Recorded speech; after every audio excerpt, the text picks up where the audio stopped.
6 milliards d'euros. C'est ce qu'ont coûté les nuisances sonores aériennes en Île-de-France pendant l'année 2021, un chiffre en constante augmentation et une situation qui complique la vie des habitants avoisinants. Entre troubles du sommeil, hypertension et complications cardiovasculaires, au total, plus de 2 millions d'entre eux sont impactés quotidiennement et forcés à adapter leur logement. L'idée, c'est de faire une isolation de l'enveloppe extérieure des bâtiments. Donc ça passe évidemment par le remplacement des fenêtres, parce que c'est souvent le point faible. Le point faible au niveau acoustique des bâtiments, mais c'est aussi de traiter les ventilations, les systèmes de ventilation. Mais en général, les travaux, ça va englober ces postes-là, quoi. Ça va être, on va dire, fenêtres, menuiseries, ouvertures, la ventilation, parfois les toitures. Plusieurs travaux nécessaires, parfois remboursés grâce à des aides des exploitants aéroportuaires. En 2018, ce sont plus de 3000 foyers qui ont bénéficié de ces aides.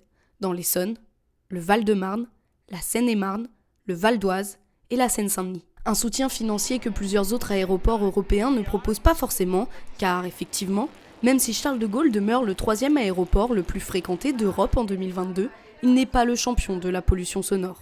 Le champion est ici, à Lisbonne, classé pire aéroport d'Europe en termes d'exposition aux nuisances sonores en 2020 avec le Luxembourg. La capitale portugaise subit l'augmentation du tourisme depuis la fin de la pandémie. En été, comptez un avion toutes les minutes et demie. Une situation accentuée par des logements inadaptés et aucune aide proposée à l'échelle nationale, ce qui oblige les habitants à se débrouiller. Certains habitants de Lisbonne nous ont contactés pour nous dire qu'ils isolent eux-mêmes leur logement, avec du liège et des fenêtres à triple vitrage. Pourtant, leur bébé continue de se réveiller chaque nuit à cause du bruit. C'est très intense. En juillet 2022, l'association Zéro a enregistré une moyenne de 72 décibels dans le quartier le plus exposé aux nuisances, Camaraté. Elle est 4 fois plus puissante que les normes nationales et environ 40 fois plus que les recommandations de l'OMS. L'emplacement de l'aéroport est également problématique puisque très proche du centre-ville. Considérons que le quartier de l'aéroport est impacté à 100% par les nuisances sonores. Le centre-ville l'est alors à 90% et dans le sud de la ville, c'est 83%. En résumé, la capitale entière est impactée par ces nuisances. Alors, que faire ?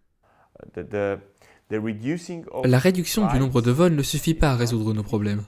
Nous avons mesuré pendant la pandémie la nuisance sonore quand on avait 95% de vols en moins, et on restait au-dessus des recommandations de l'OMS pour les zones sensibles, comme les hôpitaux ou les écoles.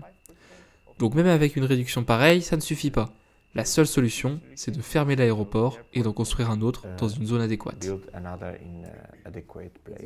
Le Premier ministre portugais António Costa a déclaré en juin 2022 que son projet de 2e aéroport ne verrait finalement pas le jour. Les nuisances sonores lisboètes devraient donc persister dans les prochaines années.